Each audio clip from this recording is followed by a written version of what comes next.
All right, next up is a man that I've had the pleasure of talking to a number of times. I haven't actually had him on the radio show yet, but I've talked to him off air. And there's only one problem with this guy. A 5-minute conversation becomes a 2.5-hour conversation because the conversations are engrossing. And he's got some really good ideas as well, too. Candidate for Congressional District 1, Eddie Edwards. Come on up.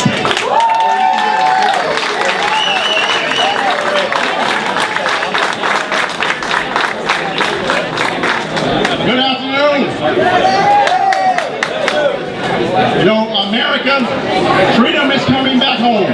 We have a president who understands freedom and liberty. Let me tell you, my name is Eddie Edwards and I'm running for Congress in the First Congressional District.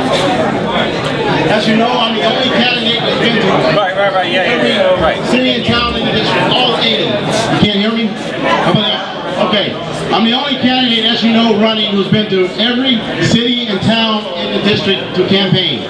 All 80. I'm the only candidate that has held 5 unscripted town hall meetings. I think that's important because right now, Nancy Pelosi, Maxine Waters, they're waiting for the outcome of the midterms.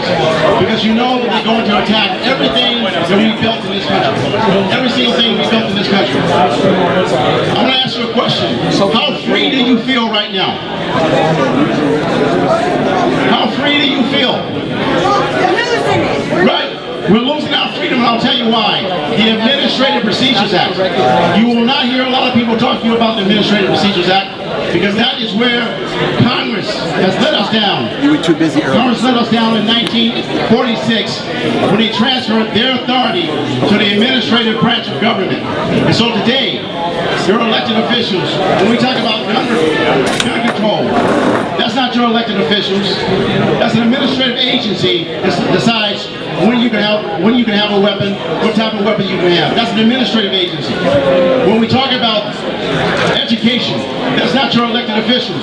That's an administrative branch of government talking about your education. What choices you'll have. How free do you feel? And so when you have candidates tell you they're fighting for liberty and they're fighting for freedom, how free do you feel? Until your administrative branch is controlled and reined in and brought back to bear out of our authority, you are not free. You are not free.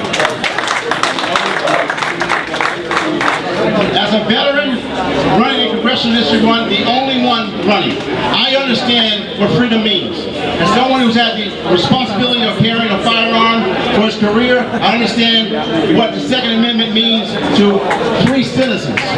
I want to tell you something. When we cut taxes, but we don't control spending, we have not cut your taxes.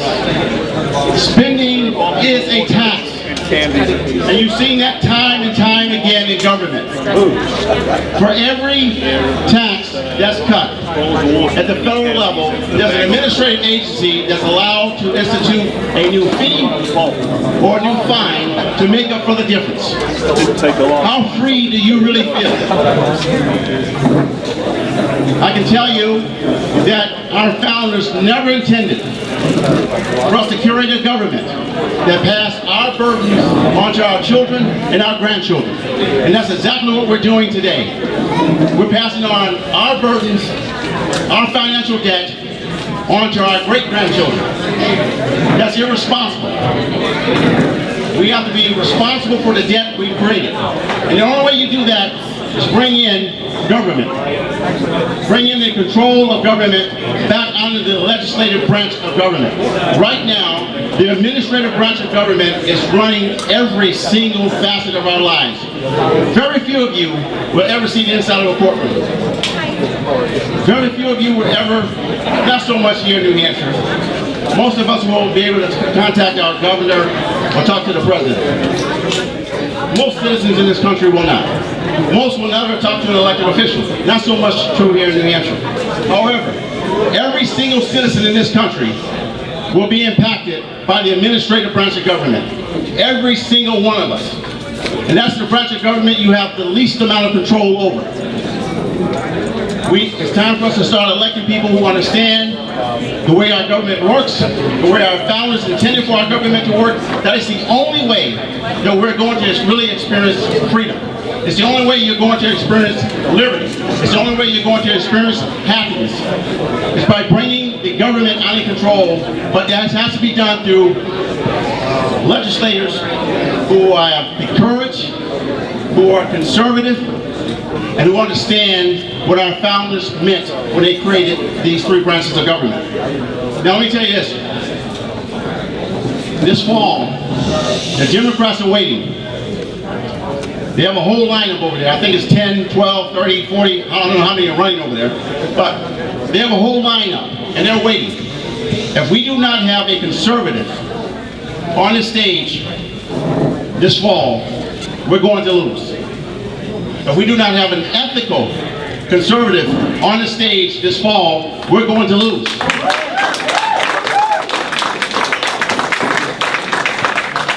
If we do not have a conservative who can articulate our values, our principles, and our legacy, we're going to lose.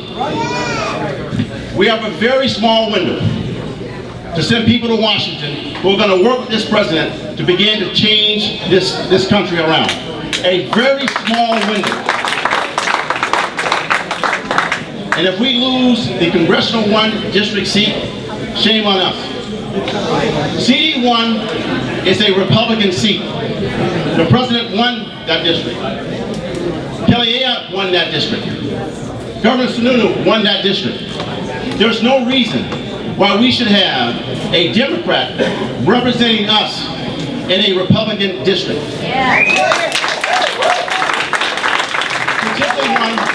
Particularly one who is hell-bent on removing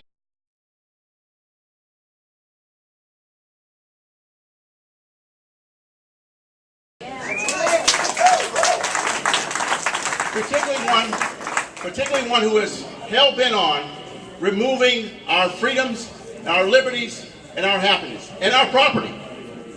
You know, our founders talked about property rights. Property rights are essential to liberty. That's a very true fact, and we have people now, Democrats.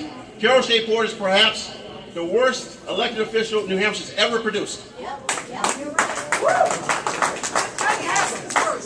Maggie Hanson as well, I agree. And I can tell you, particularly with Carol Shea Porter, I know she's amazed every time she wins an election that she can't believe she got elected. Maggie Hanson, we can't believe it either. But that should tell us something. That should tell us something. If we're not well prepared, they win. They win when we're not well prepared. They win when we don't show up. This country needs New Hampshire. Keep in mind, we're first in the primary for a reason, because we understand how to pick elected officials. We understand how to hold elected officials accountable. I can tell you right now, I've been asking for your vote since April of 2017. Why? Because I challenged you to challenge me. I said to you to your face publicly over and over again, hold me accountable, challenge me, beat me up, find out where I stand. I don't want you to be disappointed, I don't want you to be shocked when I start voting for conservative principles and values. Because that's what I'm going to Washington to do. I'm going to Washington to fight for CD1 in the state of New Hampshire. That's what we're going to do. We're not going to become bureaucrats, legislative officials who serve Washington. The power will be restored to the folks of this state. I can guarantee you that.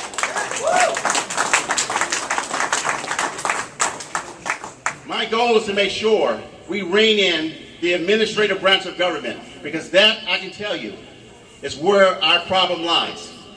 That's where our problem lies. Again, for every law written in this country, 18 administrative rules are written to manage it. Every law written, 18 rules are written to manage that. And the best example of this is the Obamacare. 350,000 words written, 11 million words to oversee it. Now I'm getting a signal to land this plane.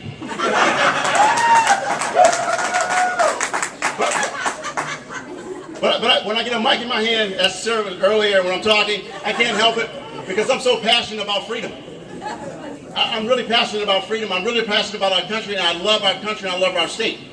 And I am sick, just like you are, of liars. I'm sick of liars and pretenders. It's time that we elect conservatives.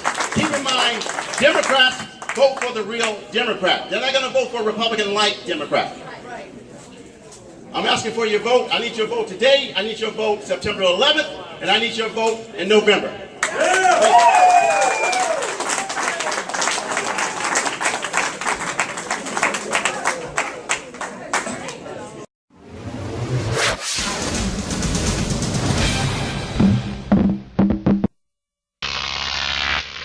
Grok TV.